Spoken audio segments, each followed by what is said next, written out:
Ezekiel അധ്യായം 33. പ്രവാചകൻ കാവൽക്കാരൻ.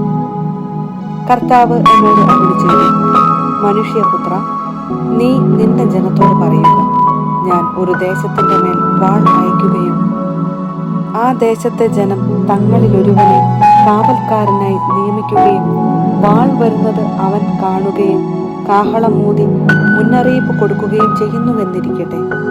കാഹളനാദം കേട്ടിട്ടും മുന്നറിയിപ്പ് സ്വീകരിക്കാത്തവനെ വാൾ വിച്ഛേദിച്ചു കളയും. അവന്റെ രക്തത്തിന് ഉത്തരവാദി അവൻ തന്നെ. അവൻ കാഹളനാദം കേട്ടു മുന്നറിയിപ്പ് സ്വീകരിച്ചില്ല. അവന്റെ രക്തത്തിന് ഉത്തരവാദി അവൻ തന്നെ. മുന്നറിയിപ്പ് സ്വീകരിച്ചിരുന്നെങ്കിൽ അവന് ജീവൻ രക്ഷിക്കാമായിരുന്നു.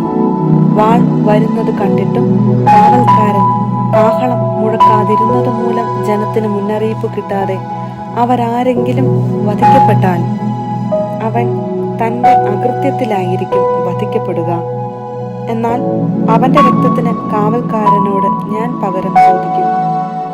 മനുഷ്യപുത്ര, ഇസ്രായേൽ ഭവനത്തിന് കാവൽക്കാരനായി ഞാൻ നിന്നെ നിയമിച്ചിരിക്കുന്നു. എന്റെ നാവിൽ നിന്ന് വചനം കേൾക്കുമ്പോൾ നീ എന്റെ താക്കീത് അവരെ അറിയിക്കണം. ഞാൻ ദുഷ്ടനോട്, ദുഷ്ട, നീ തീർച്ചയായും മരിക്കും എന്ന് പറയുകയും അവൻ തന്റെ മാർഗത്തിൽ നിന്ന് പിന്തിരിയാൻ നീ മുന്നറിയിപ്പ് നൽകാതിരിക്കുകയും ചെയ്താൽ അവൻ തന്റെ ദുർവൃത്തിയിൽ തന്നെ മരിക്കും.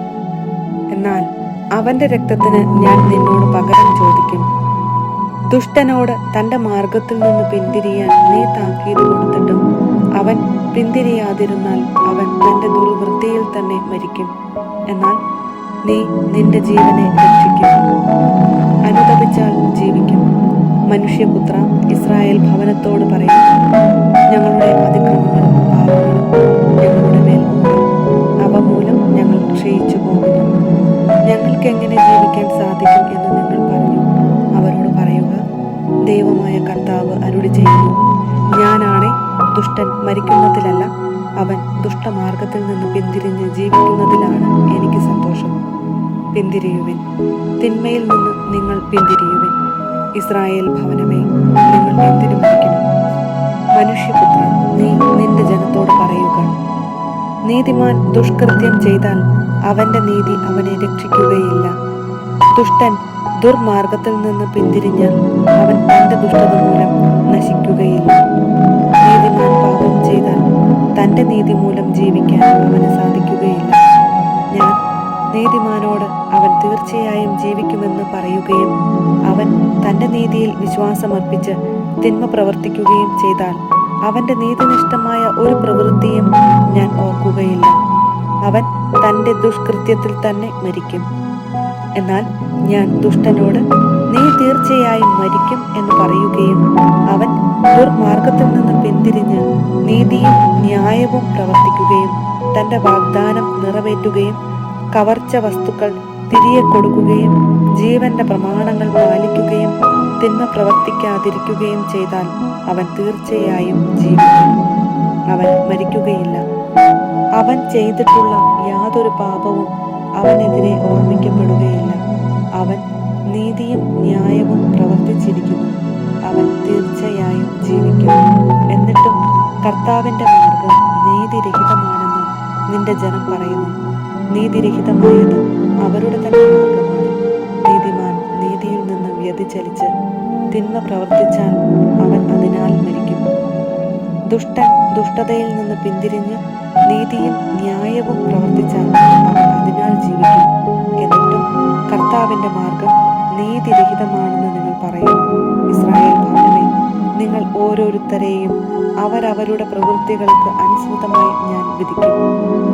ഞങ്ങളുടെ പ്രവാസത്തിന്റെ 12-ാം വർഷം 10-ാം മാസം 5-ാം ദിവസം ജെറുസലേമിൽ നിന്ന് ഓടി രക്ഷപ്പെട്ട ഒരുവൻ എന്റെ അടുക്കൽ വന്ന് പറഞ്ഞു, നഗരം നിബന്ധിച്ചിരിക്കുന്നു.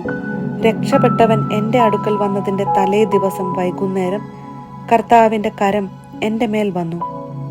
രാവിലെ അവൻ എന്റെ അടുക്കൽ വന്നപ്പോഴേക്കും എന്റെ വായ് കർത്താവ് തുറന്നിരുന്നു. എനിക്ക് സംസാരിക്കാൻ ശക്തി ലഭിച്ചു. കർത്താവ് എന്നോട് അരുളി ചെയ്തു, മനുഷ്യപുത്ര, ഇസ്രായേലിലെ ഈ ശൂന്യ സ്ഥലങ്ങളിൽ വസിക്കുന്നവർ പറയുന്നു, അബ്രാഹാം ഏകനായിരിക്കെ അവന് ദേശം അവകാശമായി ലഭിച്ചു. ഞങ്ങളോ അനവധി പേരാണ്. തീർച്ചയായും ദേശത്തിന് ഞങ്ങൾ അവകാശികളാണ്. അവരോട് പറയുക, ദൈവമായ കർത്താവ് അരുളി ചെയ്യുന്നു, നിങ്ങൾ മാംസം രക്തത്തോടുകൂടി ഭക്ഷിക്കുകയും വിഗ്രഹങ്ങളിലേക്ക് കണ്ണുകൾ ഉയർത്തുകയും രക്തം ചിന്തുകയും ചെയ്യുന്നു. എന്നിട്ടും ദേശം നിങ്ങൾക്ക് അവകാശമായി ലഭിക്കുമോ? നിങ്ങൾ വാളിൽ ആശ്രയിക്കുകയും മ്ലേച്ഛത പ്രവർത്തിക്കുകയും ചെയ്യുന്നു. നിങ്ങൾ ഓരോരുത്തരും അയൽക്കാരൻ്റെ ഭാര്യയെ മലിനപ്പെടുത്തുന്നു. എന്നിട്ടും ദേശം നിങ്ങൾക്ക് അവകാശമായി ലഭിക്കുമോ? അവരോട് പറയുക, ദൈവമായ കർത്താവ് അരുളി ചെയ്യുന്നു, ഞാനാണേ ശൂന്യ സ്ഥലങ്ങളിലുള്ളവർ വാളിനിരയാകും. തുറസായ വയലുകളിലുള്ളവരെ മൃഗങ്ങൾക്ക് വിഴുങ്ങാനായി ഞാൻ വിട്ടുകൊടുക്കും. കോട്ടകളിലും ഗുഹകളിലുമുള്ളവർ പകർച്ചവ്യാധികളാൽ മരിക്കും. ഞാൻ ദേശം ശൂന്യവും വിജനവുമാക്കും. അവളുടെ ശക്തി ഗർവം അവസാനിക്കും. ആരും കടന്നു പോകാത്ത വിധം ഇസ്രായേലിൻ്റെ പർവ്വതങ്ങൾ വിജനമാകും. അവർ ചെയ്ത മ്ലേച്ഛതകൾ മൂലം ഞാൻ ദേശത്തെ വിജനവും ശൂന്യവുമാക്കുമ്പോൾ ഞാനാണ് കർത്താവ് എന്ന് അവർ അറിയും. മനുഷ്യപുത്ര, മതിലുകൾക്കരികിലും വീട്ടുവാതിൽക്കലും നിന്റെ ജനം നിന്നെക്കുറിച്ച് സംസാരിക്കുന്നു. അവർ പരസ്പരം പറയുന്നു, വരൂ, കർത്താവിൽ നിന്ന് വരുന്ന വചനം എന്താണെന്ന് കേൾക്കാം. അവർ കൂട്ടമായി നിന്റെ അടുക്കൽ വരും. എൻ്റെ ജനമെന്ന പോലെ നിന്റെ മുമ്പിൽ ഇരിക്കും. നിന്റെ വാക്കുകൾ അവൻ ശ്രവിക്കുകയും ചെയ്യും. പക്ഷേ അതനുസരിച്ച് അവർ പ്രവർത്തിക്കുകയില്ല.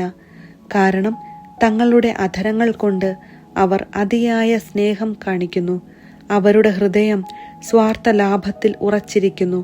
ഇമ്പമുള്ള സ്വരത്തിൽ പ്രേമഗാനം ആലപിക്കുകയും വിദഗ്ധമായി വീണ വായിക്കുകയും ചെയ്യുന്ന ഒരുവനെപ്പോലെയാണ് അവർക്ക് നീ.